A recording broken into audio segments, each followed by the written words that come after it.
Hello అండి, next saris వచ్చేసి ఇన్స్టాలో హల్చల్ చేస్తున్న డిజైన్ అండి. చాలా మంది అడుగుతున్నారు ఈ స్టాక్ కావాలి అని.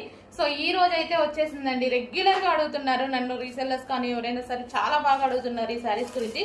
సో మన దగ్గర కూడా వచ్చేసాయి, చూడండి, చెక్ చేయండి. ఇది వచ్చేసి మనకి బ్లౌజ్ పార్ట్ వర్క్ లో ఉంది. బ్లౌజ్ పార్ట్ మంచి జార్జెట్ లో వచ్చేసాయి సారీస్, ఫాయిల్ విత్ జార్జెట్ లో. అండ్ కలర్ కాంబినేషన్స్ కూడా బాగున్నాయండి. సో చాలా మంది మెసేజెస్ చేశారు, కొంచెం చెక్ చేసుకొని కొంచెం ఫాస్ట్ గా ఆర్డర్ చేసి అడ్మిన్ కి మెసేజ్ చేసి ఆర్డర్ ప్లేస్ చేసుకోండి. గ్రీన్ అండ్ వైన్ కాంబినేషన్, మనకి ఇది గ్రీన్ విత్ వైన్ కాంబినేషన్ వచ్చింది. సో బ్లౌజ్ అనేది మనకి చాలా బాగా ఇచ్చారనమాట, దీనికి వర్క్ బ్లౌజ్ ఇచ్చారు. So green with wine combination, దీనికి వచ్చేసి వర్క్ బ్లౌజ్ ప్రొవైడ్ చేశారు. సో ఈ విధంగా గ్రీన్ విత్ వైన్.